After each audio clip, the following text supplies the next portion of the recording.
Karena kita nggak tahu itu kerjaan gitu loh.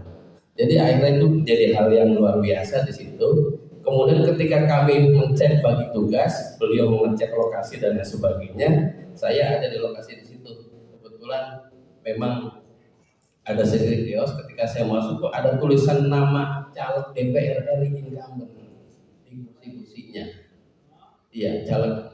Kemudian saya menyatakan ini caleg nih, ada namanya nih, RSI dapat bantuan nih. Ayo, cabut, bongkar, buka, ganti yang baru gitu loh.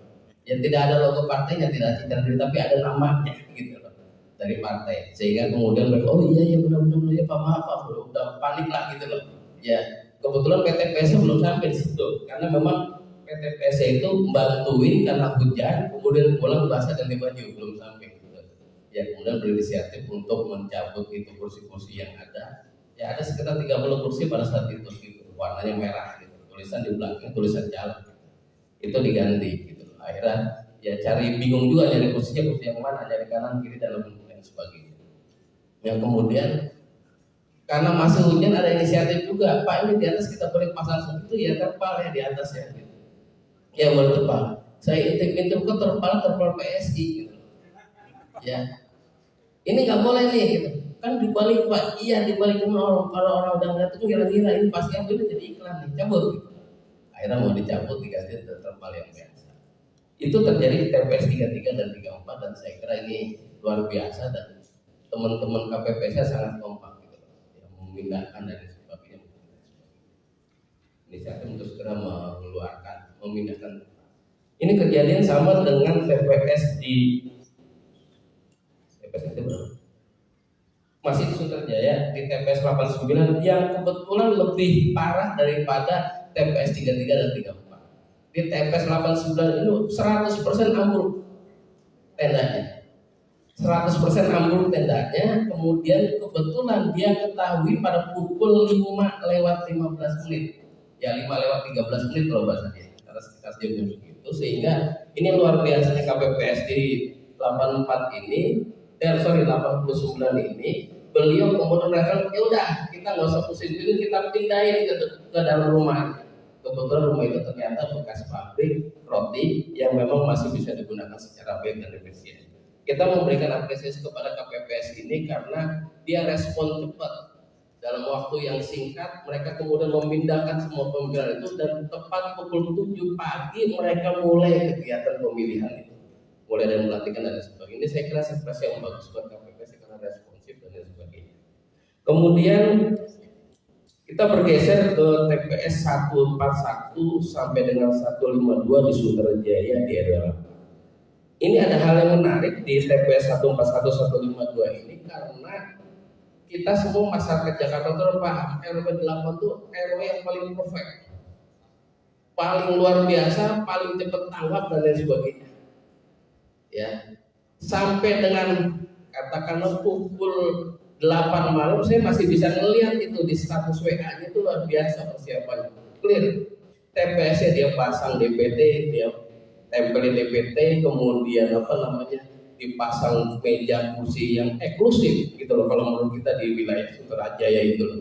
Sampai kursinya mejanya itu citos bukan model klasik dan sebagainya. Kemudian diseragamin semua udah disiapin dan sebagainya. Cuman dilalainya pada pukul 5 ya lewat 2 menit atau 5:05 ketika petugas yang ingin mengambil kotak suara di kantor RW yang ditempatkan di aula kantor RW itu dibuka bareng dengan keamanan, padahal keamanan itu sudah ready dari ketika logistik itu dikirim dari KPU, dimasukin ke aula, dibuka pukul 5 pagi, kaget semua karena kotak suara itu sebanyak 12 TPS terendam air dengan ketinggian sekitar 15 sampai 25 cm. Nah, kemudian diangkat sama mereka inisiatif, ini cerita dari ketua RW. Ya, diangkat oleh KPP, ternyata kotak suara yang dilapisi plastik tersebut terendam air sampai masuk di dalam plastiknya. Itu seluruhnya 100%. Itu seluruhnya 100%. Akhirnya mereka kontak PPS, ya PTPS kumpul semua, KPPS kumpul semua, diangkat, didiskusikan bagaimana situasi seperti ini. Ya, inisiatif dari PRW buka, dicek barang-barang, rusak nggak itu barangnya? Ternyata 100% itu rusak, basah, bukan rusak, basah tapi tidak mungkin bisa digunakan. Itu terjadi sedikit chaos karena pemilih sudah masuk semua, sudah pada datang, tapi belum selesai. Kebetulan kami tim itu berangkat ke lokasi itu sekitar pukul 9 sampai pukul 10 sekitar lokasi itu. Ya, kemudian kami menyarankan, Pak, ini nggak bisa didiamkan, harus segera diambil inisiatif, ditegaskan. Ini mesti dilaporkan sebagai kejadian khusus dan luar biasa. Ya. Mereka tidak tahu bahwasanya yang namanya air itu tidak harus dari atas.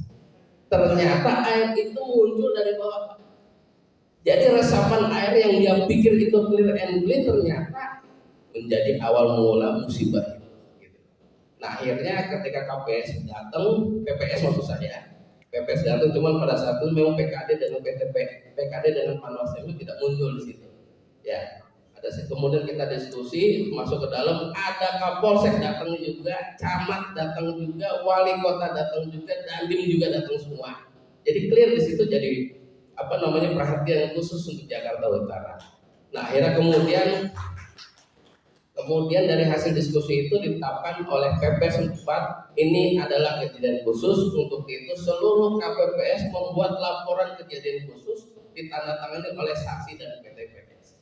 Akhirnya semalam sampai sekitar pukul 10 pas kita makan ya, pukul 8 sudah muncul di Jakut Info di Instagram bahwasannya pemilu susulan akan dilakukan pada hari Minggu. Cuman catatan kami berempat adalah yang pertama, ini SOP terkait dengan penyimpanan kotak suara di aula RW yang ternyata ketika kita coba investigasi tidak ditaruh di tempat yang tinggi, tapi ditaruh di bawah semua. Padahal ukuran aula itu cukup besar, ya, seperempatnya ruangan ini. Aulanya itu cukup besar, dan ketika itu ditaruh kursi atau ditaruh meja sebetulnya itu yang pertama. Yang kedua jadi perhatian kita adalah kualitas plastik, Pak. Kualitas plastik yang ternyata yang ketika kena air bocor juga, tembus juga. Ini kan jadi pertanyaan kita, untuk itu plastik itu untuk apa kalau memang masih tembus gitu loh.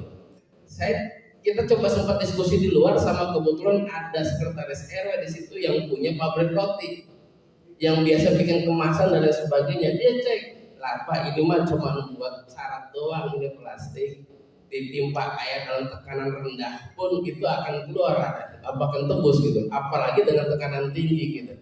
Dan memang di kotak suara itu dalam situasi yang kami sudah kirim sebetulnya di grup, situasi di ruangnya gitu loh, itu memang tidak memadai di situ. Itu catatan kami yang kedua, dari kualitas plastiknya. Dia nggak paham bahwasanya yang namanya pengiriman logistik itu ada yang diangkat, ada yang digeser, ada yang didorong gitu kan ya. Dan kemudian ditaruh di situ, akhirnya sia-sia juga kan gitu. Nah yang ketiga tentang mekanisme pengamanan di aula. Yang kami catat ternyata memang kita nggak tahu model pengamanannya seperti apa. Apakah memang harus kemudian dikunci, disegel itu aulanya atau tidak? Padahal situasi pada saat itu situasi hujan gitu loh, dan ada potensi banjir, tidak ada kontrol. Jadi setelah masuk ruangan, kemudian akan digunakan baru dibuka. Ketika hujan besar deras, tidak ada upaya untuk melakukan cross check, banjir tidak, bocor tidak, dan sebagainya. Itu nyaris diinformasikan oleh pengurus wilayah, itu tidak dilakukan oleh pengamanan dan yang ditugaskan untuk menjaga surat suara itu, kotak suara itu. Ini jadi 3 catatan penting buat kita pemantau untuk ini menjadi perhatian. Apakah memang SOP-nya demikian oleh KPU atau tidak? Dan memang regulasi tentang ini memang belum pernah saya baca juga, saya kembang itu, tapi memang tidak ada. Ini improvisasi dari teman-teman di lapangan yang ingin mempermudah dan memberikan pengamanan yang tidak kemudian membanyak tenaga orang dan lain sebagainya. Nah kita bergeser kemudian di TPS 88 ini sebut juga. Ya, TPS 88 Suterjaya dan TPS 08 di Tanjung Priok di Sungai Bambu. Hal yang menarik adalah kekurangan surat suara sampai 86 surat suara Itu di 88 dan 106 ada 50 surat suara. Pertanyaan kami, kalau kurangnya 1, 2, 3 sampai 5 itu oke gitu. Karena hilaf dan lain sebagainya, ini dugaan ya. Jadi saya kira juga menjadi perhatian kita, kenapa kurangnya sampai 86 untuk DPD, 50 untuk presiden. Itu di 2 TPS itu. Ya, kemudian hal yang menarik lain saya kira yang seru di TPS 88 ini ternyata ini tidak responsifnya PPS dan PPK untuk mengakomodasi kekurangan surat suara itu. Sehingga terjadi konflik sampai pukul 2 siang. Itu pemilih masih belum mendapatkan kesempatan untuk memilih DPD. Ya, terjadi konflik di situ, tarik-tarikan. Ini nekatnya juga ketua KPPS, dia ngumpulin saksi, ngumpulin semua anggota, dibikin musyawarah mufakat. Udah, kalau gitu kita sepakati bersama ya. Yang tidak memilih ya sudah, pulang saja. Ini terjadi kekonyolan itu terjadi di KPPS itu. Kemudian kebetulan ya ada warga yang mentak kami, ya kami tegaskan lagi, Pak, kalau Bapak melakukan keputusan seperti itu, inisiatif seperti itu, antisipasi kalau nanti kemudian menjadi dugaan pidana pemilu. Ya, karena tidak ada yang namanya warga, kecuali memang di TPS itu banyak warga yang datang, ini tidak. Masih cukup sebetulnya logikanya kalau untuk 300 surat suara, mereka belum sampai 300 pemilih yang datang ke lokasi itu. Kemudian di TPS 08 Sungai Bambu ini kurang 50 itu cepat diatasi. TPS Pademangan Barat partisipasi pemilu kurang karena masker banjir. TPS 100, 101, 84, 85, 91 penjaringan masih terdapat alat kampanye di radius 100 meter. Kemudian akses disabilitas di banyak titik terutama yang karena moving pindah lokasi untuk memilih itu di rumah dan lain sebagainya, sehingga praktis fasilitas untuk disabilitas itu tidak ada ketika yang moving itu, tapi itu diantisipasi oleh KPPS dengan di KPPS dengan cara mendatangi rumah-rumah yang disabilitas itu. Dan terakhir, ada banyak temuan TPS yang tidak mencantumkan DPT di papan informasi seperti di TPS 32, 34, TPS 08 Sungai Bambu dan sebagainya. Saya kira itu mungkin ada tambahan. Cukup, kurang lebihnya mohon maaf. Kalau mau bikin komentar, assalamualaikum warahmatullahi wabarakatuh.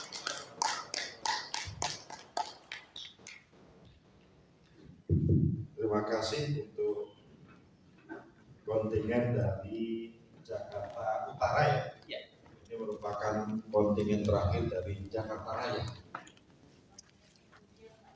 Dengan pengujian cerita banjir. Oh, ini kontingen ini ya yang nyebur got gitu ya.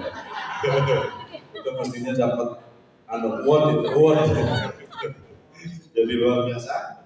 Hampir mirip, cuma hal yang tadi yang baru itu soal adanya banjir, kemudian logistik rusak, soal mitigasi kerawanan logistik. Ini mitigasi kerawanan pemungutan suara yang terkait masalah penyimpanan logistik surat suara dan beberapa hal lainnya, soal kekurangan surat suara dan tidak responsifnya dari pihak PPS dan PPK untuk mengantisipasi.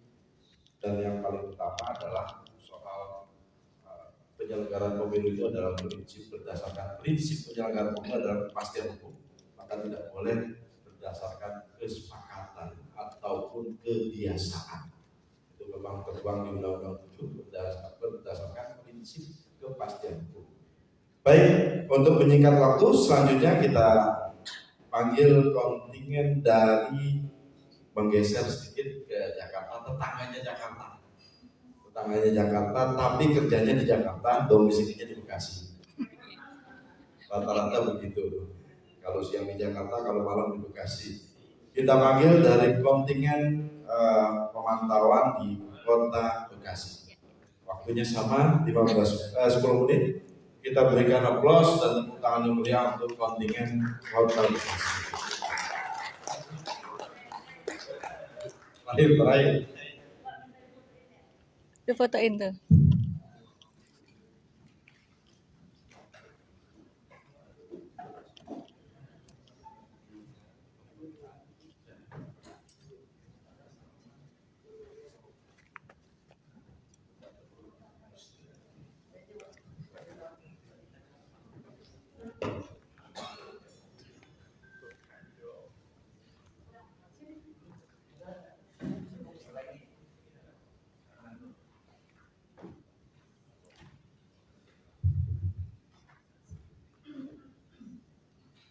Assalamualaikum warahmatullahi wabarakatuh. Kami pemantau dari Bekasi. Ya kebetulan nih pasukan kita ini pasukan advokat nih, dan jurnalis. Jadi kebetulan ada saya Farudin dari media Keadilan. Terus juga ada Mas Angga Lesmana, advokat pemantau pemilu dari KAI. Ya, terus juga ada Mas Ali Umar Ritona, ini Pusat Advokasi Hukum dan Hak Asasi Manusia dari Paham Indonesia. Terus juga ada Mbak Bina Novinda dari Peduli Rakyat. Terus juga ada Mbak Diana, ini dari media Keadilan juga. Oke, ini saya mau melaporkan dari beberapa laporan yang telah kami lakukan pemantauan di Kota Bekasi. Pada saat kita berangkat sebelumnya memang malam kita sudah memetakan bahwa kita akan melakukan pemantauan di daerah Bintara, Mustika Jaya, terus Pondok Gede, sama di daerahnya Babina di Jakarta Sampurna. Nah, dari 4 pemantauan tersebut sebelumnya juga kita berikan guidance pertanyaan yang memang sesuai dengan form yang ada diberikan oleh Bawaslu, form yang harus kita isi juga dengan 4 kriteria tersebut, di mana ada logistik, stabilitas, pemungutan suara dan penghitungan suara. Dan sebelumnya juga saya kebetulan karena ditampung untuk menjadi koordinator, saya berikan sesuai dengan Undang-Undang nomor PKPU nomor 25 tahun 2023 bahwa kita memantau pemilu, bukan pengawas pemilu atau lainnya. Karena kadang-kadang rancu nih, kita udah kayak orang yang paling berpengaruh gitu kan, sedangkan kita hanya memantau. Nah ini sebagaimana terlampir dalam lampiran 1 PKPU, terus juga pasal 59, ya kan, bahwa kita sebagai petugas KPU bisa untuk mendokumentasikan dan memfoto setiap kegiatan yang ada di TPS maupun tingkat kecamatan maupun kota dan kabupaten. Batasan kita hanya itu. Nah terus untuk stabilitas juga sesuai dengan ketentuan yang ada, terus juga logistik juga sesuai dengan ketentuan pasal 10, 13, 17, 26 dan lainnya. Jadi kita memang beracuan pada PKPU 25 tahun 2003, karena PKPU yang nomor 7 2019 kan sudah diperbaiki. Nah, untuk daerah nanti masing-masing akan menyampaikan prolognya itu dulu. Dan untuk daerah Mustika Jaya ini kita sudah melakukan di 8 TPS, bagi saya dan Mbak Diana di 7 TPS, sama-sama di daerah Mustika Jaya dan Mustika Sari. Ya, di sana kebetulan hampir sebagian besar kekurangan logistik, yaitu surat suara DPRD. Itu nggak kira-kira itu satu TPS ada yang 100, ada yang 120 kekurangannya nih, ada yang 80 gitu. Dan kita sudah catat sebagaimana ditentukan juga sesuai dengan pasal 13 Pak dari Undang-Undang PKPU 25 itu, kita mengajukan untuk keberatan. Ada di surat keberatannya, walaupun kita tidak sampai akhir, tapi saya titip keberatan tersebut itu di surat keberatan yang memang yang harusnya akhir itu baru diberikan Pak. Tapi karena kita menemukan itu di awal dan kita pilih ke tempat lain, jadi surat keberatan itu sudah saya isi dan saya tanda tangani. Itu ada di surat keberatan masih berita acara sesuai dengan pasal 17 ayat 5, ya kan, dimana untuk kelebihan juga 2% dari tiap kotak yang memang harus ada, itu juga kita sampaikan untuk sesuai dengan DPT. Itu yang pertama. Yang kedua itu masalah fasilitas dan penyangga daripada sarana disabilitas.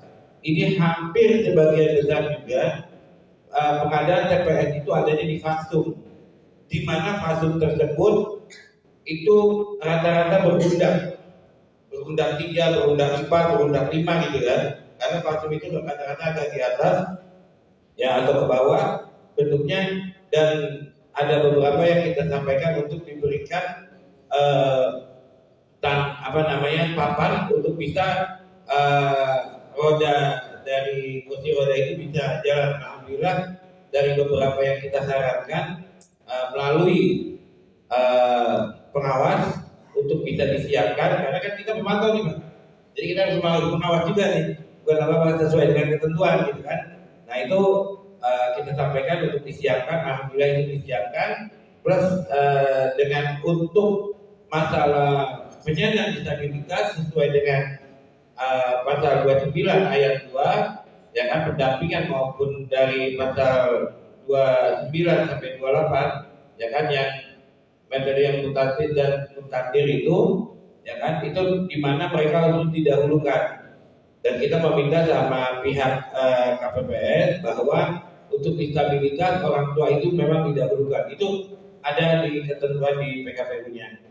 Itu dari kita. Terus yang paling ini kesalahan administratif ya kata-kata, tapi untuk kesalahan pidana saya mencatat ada 3 kesalahan pidana. Yang pertama itu adalah permasalahan dari pada saat dia menyelenggarakan di tempat TPPS itu masih ada beberapa stiker kecil, mungkin stiker caleg yang memang ada jadi di TPS 200 dan 201 ini memang berdekatan, itu masih ada stiker-stiker caleg yang di kaca, yang di kaca-kaca rumah orang itu yang masih kelihatan, dan kita minta dari pihak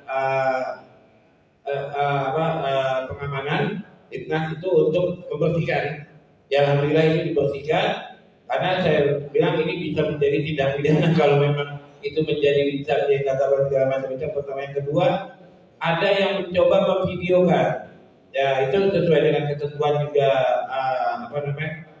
PKPU nomor 9 ya. Itu pasal 500 bahwa itu bisa dihukum 1 tahun dan denda 12 juta. Itu sudah saya sampaikan. Saya juga meminta mic dari pihak KPPS untuk memberitahukan hal tersebut. Alhamdulillah sosialisasi kami itu bisa berjalan dengan lancar. Terus yang ketiga, pelanggaran pidana itu adanya pemaksaan Pak. Jadi di Bekasi di Mustika Jaya ini memang pada saat saya sampai ke sana dan melihat tersebut, itu ada beberapa orang yang berkumpul. Itu sepertinya tim sukses caleg kayaknya, tim sukses caleg provinsi kayaknya. Itu yang berkesan ada orang lewat untuk datang itu diintimidasi, dan mungkin ada amplop kali ya. Jadi saya datang ke sana karena saya dibekali sama kartu dan rompi ya Pak ya, jadi kita nggak bisa nyamar juga Pak, gitu kan. Harusnya saya nyamar dulu gitu kan. Nah itu memang ada hal-hal tersebut yang itu jaraknya nggak jauh, 250 meter dari TPS. Jadi itu pelanggaran pidana yang menurut saya memang harus ke depan ini harus diperbaiki.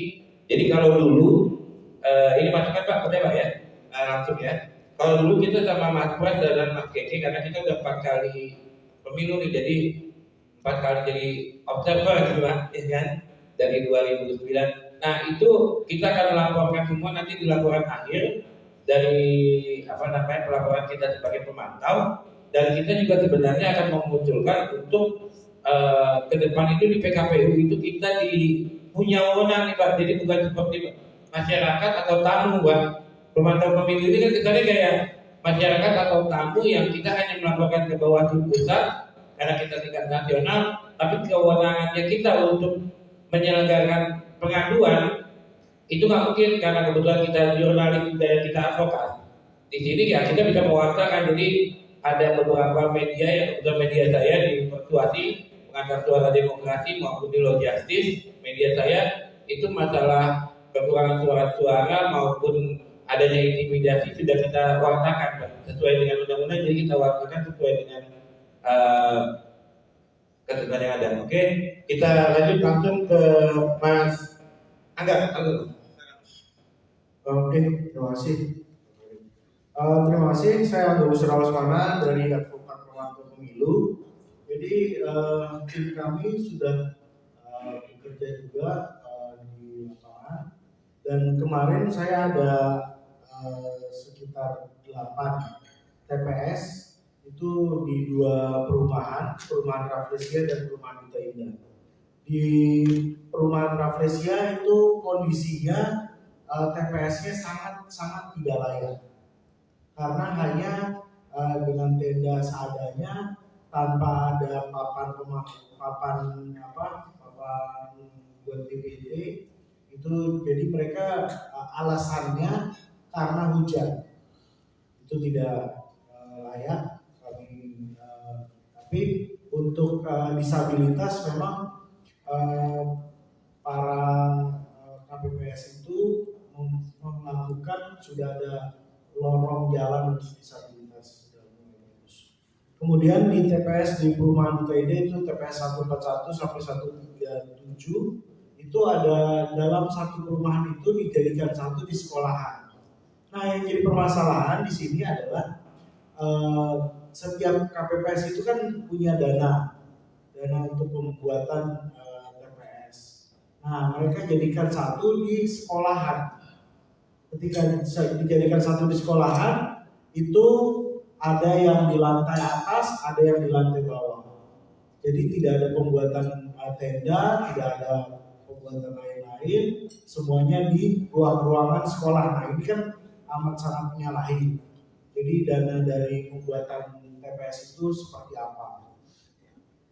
Kemudian di situ juga dijadikan satu, ada sekitar 7 TPS di sekolah SD tersebut dan naik ke atas. Nah, naik ke atas ini disabilitas tidak bisa sampai naik ke atas, karena ketika TPS-nya itu ada di lantai 2, maka disabilitas tidak ada jalur untuk disabilitas juga kami pantau, sehingga disabilitas itu banyak yang mencoblos di TPS yang di bawah dititipkan. Nah, ini jadi catatan juga bagi kami.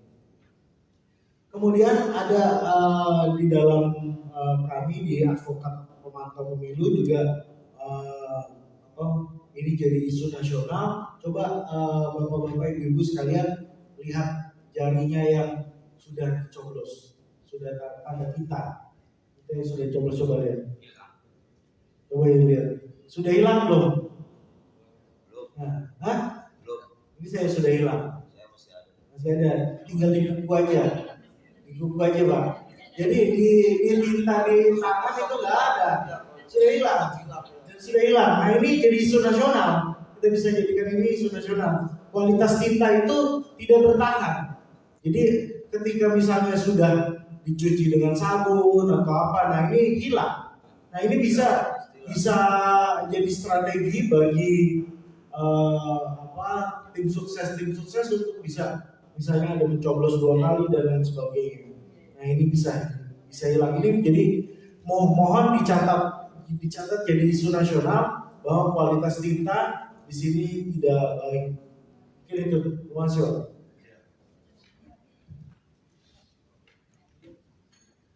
Ya kan, Pak. Bismillah, terima kasih Pak Angga dan Pak Farid.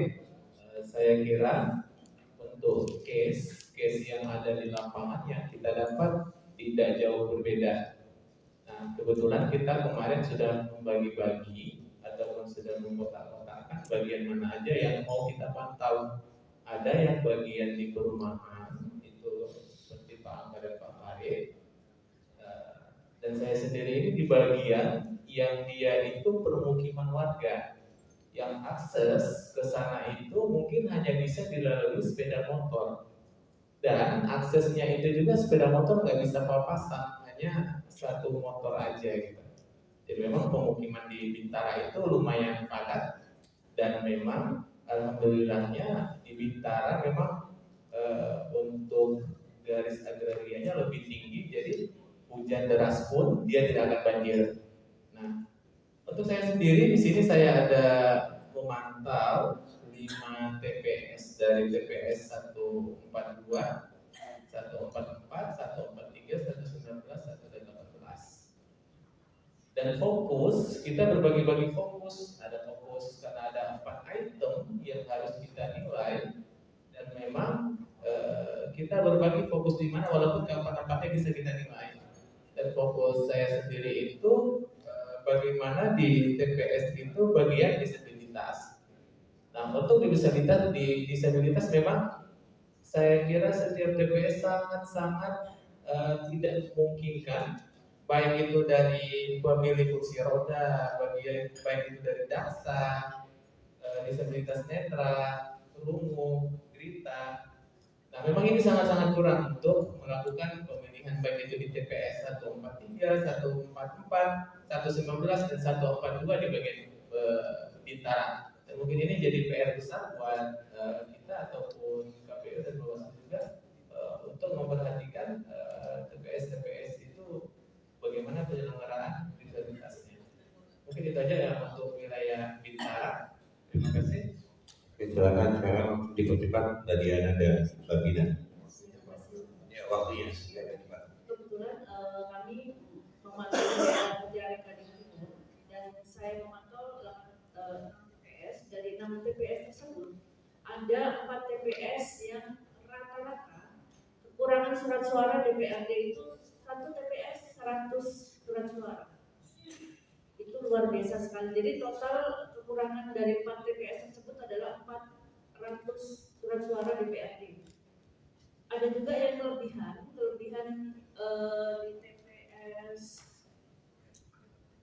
di TPS itu ada kelebihan itu 5 surat suara presiden. Oke, sementara itu dulu. Ya, saya Dina Tiga. Saya di Kelurahan Jalan Sampurna. Kebetulan saya juga coblos di situ. Di situ ya ada lokasinya di depan masjid yang seperti yang itu, ada juga yang di dalam sekolah ya. Tapi saya nggak lihat di lantai atasnya. Jadi ada 4 kelas yang dari 4 TPS. Terus saya keliling 20 TPS lebih gitu jadinya saya. Iya, benar macam-macam. Ada yang di lapangan, yang di kita tempat cuci mobil, iya, 20 juta ya. Tempat cuci mobil, ada saya kan lihat itunya, ya pemeriksaan dulu kan, itu bentuknya begitu tempat cuci mobil. Terus di lapangan itu terus ada undangannya juga, terus apa sih di sekolahan, di rumah warga, di lapangan. Becek itu masuk ke dalam itu, becek di dalam bank. Saya lihat ada TPS banyak. Tapi ada nomor TPS sampai 200. Saya nggak tahu TPS banyak banget sih sebenarnya. Ada ya? Iya gitu. Oke, begitulah. Ya oke, sekian saya keliling katanya. Ya oke, ditutup sama bapak ini. Oke, itu laporan kami dan kami berharap dari tim Kota Bekasi atau sebutannya Planet Bekasi ini. Nah ini semoga temuan-temuan kita yang nanti juga difoto atau temuan yang terlebih tindak pidana, mohon maaf, itu bisa kita tindak lanjuti, Pak. Bisa kita tindak lanjuti untuk perbaikan ke depan. Dan usulan untuk di PKPU nanti di 2029 kita bukan hanya sebagai pemantau aja yang tidak mempunyai satu keluasan dari kami. Terima kasih dan tutup. Wassalamualaikum warahmatullahi wabarakatuh.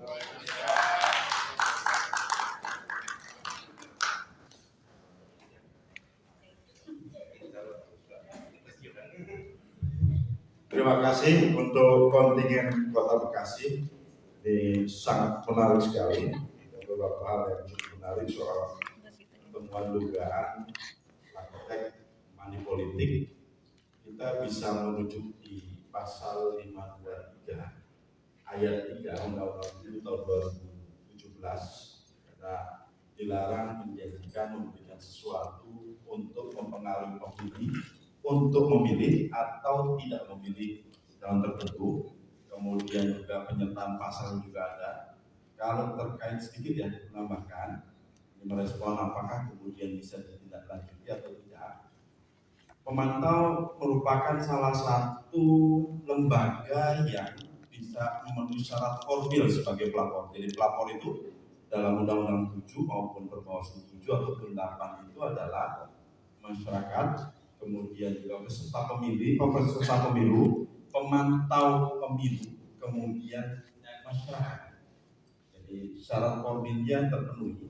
Kemudian soal pelaporannya itu soal lokus delikti itu bisa diajukan tidak harus ke Bawaslu RI, tapi bisa ke Bawaslu Kota Bekasi atau Panwascam pada lokus tersebut.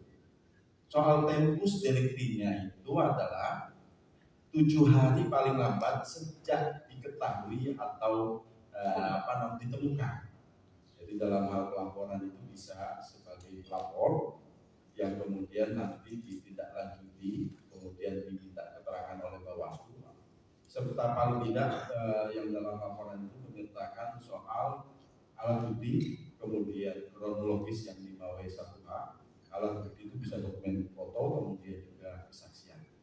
Jadi dalam hal dugaan pelanggaran money politik, dan memang sanksi terbesarnya seperti pemilu 2019 yang lalu adalah apabila dilakukan oleh peserta pemilu dalam hal ini calon legislatif, yakni dicoret, ditetapkan sebagai calon terpilih, dan kalau pengalaman Jawa Barat itu ada 2 calon legislatif yang kursinya full, tetapi terbukti dengan putusan pidana yang dinyatakan bersalah dan bersifat muka sehingga tidak bisa ditetapkan sebagai calon terpilih. Jadi sebetulnya nanti tinggal koordinasi ke Bawaslu Kota Bekasi. Dan sekali lagi tepuk tangan untuk Kota Bekasi. Kita masih ada 2 kontingen. Dan sekarang ini Bapak Ibu sekalian, apa makan sudah tersaji juga ya? Saya mendengar suara piring dan sendok itu saling beradu. Maka karena ini forum juga santai, kita bisa sambil makan siang Bapak Ibu sekalian, sambil kemudian tetap menyimak kawan kita yang masih ada 2 kontingen dari Kabupaten Bogor dan Depok ya. Depok mana? Asik. Depok. Jadi tinggal 2 lagi. Untuk Bapak Ibu yang akan santap siang bisa sambil santap siang nanti sambil ya. Nggak enak lah kawan kita. Bapak kita udah biasa Pak. Selesaikan aja dulu. Baik, kalau kita selesaikan dan jadi mohon kita sepakati bersama, tadi sudah di awal itu masing-masing 10 menit agar efektif kita, karena nanti diinformasikan kita nanti akan ada konferensi pers bersama, konpres dari gabungan pemantau, dan ini sebetulnya apa yang tadi disampaikan oleh Bapak Ibu itu sudah berlangsung juga pencatatan resume secara garis besar soal hasil pemantauan dari Forum Konsolidasi Nasional. Baik, untuk mempersingkat waktu, kita berikan kesempatan kepada kontingen Kabupaten Bogor. Kita berikan aplaus dan tepuk tangan meriah.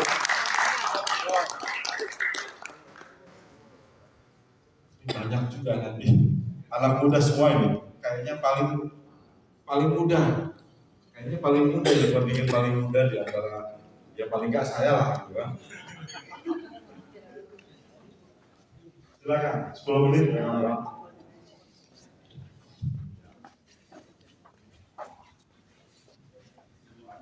Wah, kuat kursinya. Lanjut.